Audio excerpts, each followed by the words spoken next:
Today, I wanted to talk to you a little bit about leadership, specifically about leading a virtual team. Now, many of you have never led a virtual team, and this is completely new to you, so hopefully you'll get something out of it specifically. But if you've been doing this for a while, maybe you can chime in here and add your own golden rules behind leading a virtual team. I used to run a business where we couldn't be virtual because there was so much shipping going on and all of the conversations were necessary for us to be in the same room. Over the last 4 years, though, I've been leading a virtual team. So the 4 things I want to go over today, I'm not saying this is it. I'm just saying these are some things to think about as a leader of a fast growth company or any kind of company that right now in times of uncertainty. So what does this mean for you? Well, coronavirus has changed the way we work. So your leadership styles and rhythms may have to change as well.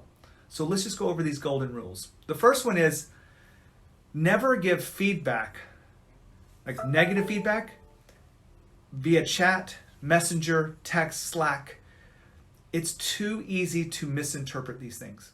If you've got to give negative feedback to an employee, to a team member, to a whole team, don't do it in an electronic way.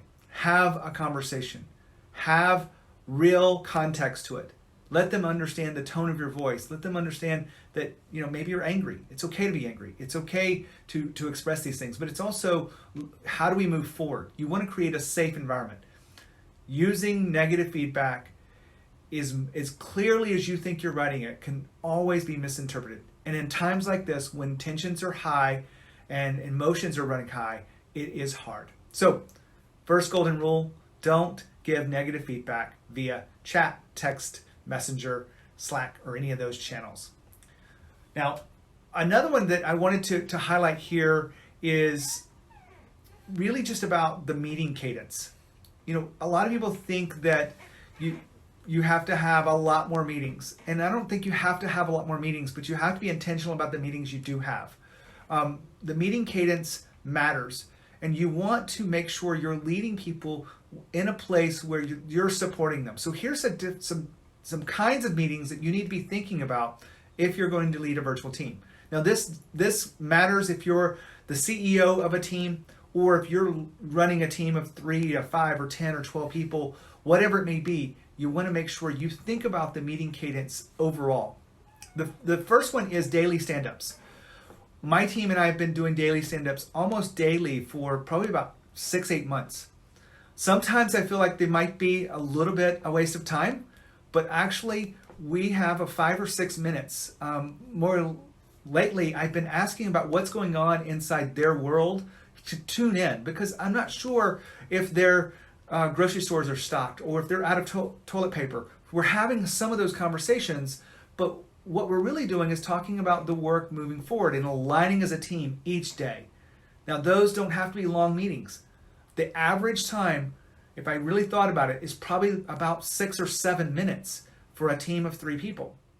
It's not much time to give that daily stand-up. You also want to have weekly meetings to provide some connection. So this is not just about the projects you're working on, but how you're working together, how you're actually connecting, what's going on in their world.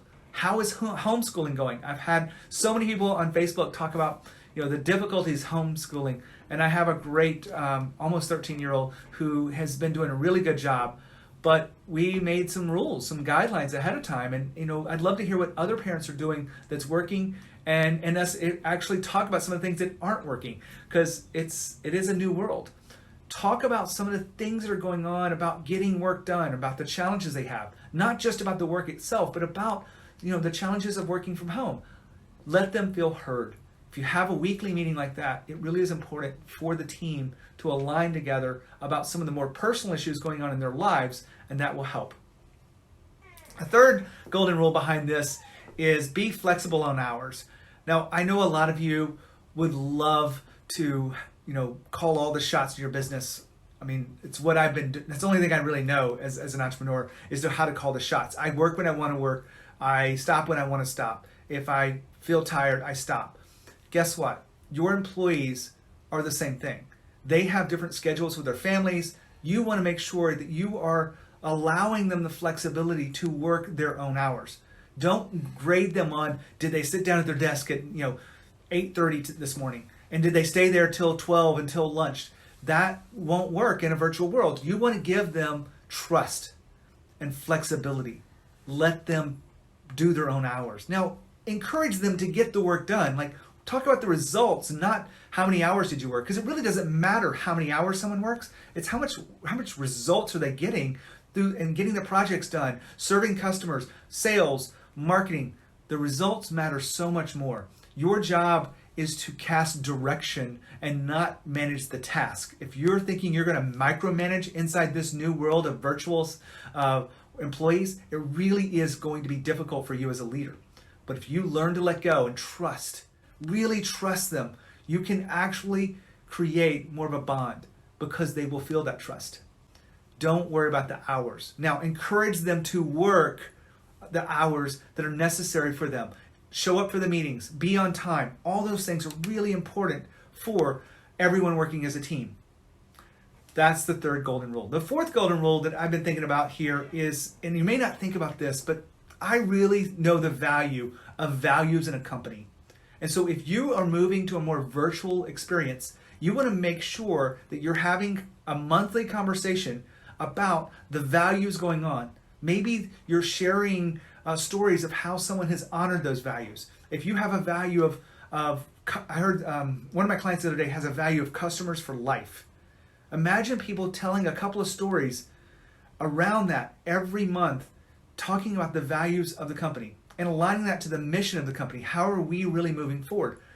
Now more than ever, tongue-tied there, you really want to be tuned into the values of the company. You want to make sure everyone is aligning with these values. I appreciate all my friends watching and tuning in here. Maybe you're bored and just don't know what I do for a living, but I really love working with founders and leaders of companies that are growing fast.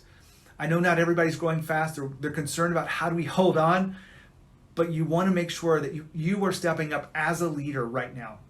The golden rules I've been talking about are really about how to lead a virtual team. These are some of the golden rules. I'm not saying these are everything, but let's just go back to them really quickly. Never give negative feedback via chat, messenger, text. It just doesn't work. You don't read the tonality of it. If it can be misinterpreted, it will be. Granted, we've all done that. Be intentional about the cadence of meetings, the different kinds of meetings that you have, and not just about the projects, about what's going on this day, daily stand-up meetings, or what's going on this week. Have meetings around the context of what people are struggling with in their home lives to work at home. Be flexible on the hours. Don't be so determined that everyone's got to work a certain number of hours and be at their desk at a certain time, because it doesn't work with their own home schedule. Give them that flexibility. Now, workers need to show up for meetings. They need to show up for client calls. They need to show up for things that are on their calendar. I really think we should be sharing calendars across this. I share my calendar with my team, and I have nothing to hide. And finally, make sure you do some monthly polling and conversations around the values of the company. Share the stories of how you're living the values or honoring the values of the company. If you don't have values yet, it's something you really want to do, because it's one of the core foundational elements of leadership. And many times in times of crisis, you're going to go back to the foundations. And that's what I wanted to remind you of today. So I'm going to sign off here. If you have any questions about leadership, about what I do and how I'm doing it, make sure you reach out to me. And love to share more with you and give more to you. I'll come in more often, but I really wanted to put these together about leading a virtual team. It's time that we step up as leaders. It's easy to lead a team when things are going well. It's hard to lead when things are uncertain, but it's more important than ever. My name is Gene Hammett. I help founders and CEOs and their teams grow fast and create the leadership that the team deserves. If I can help you in any way, make sure you reach out. Bye.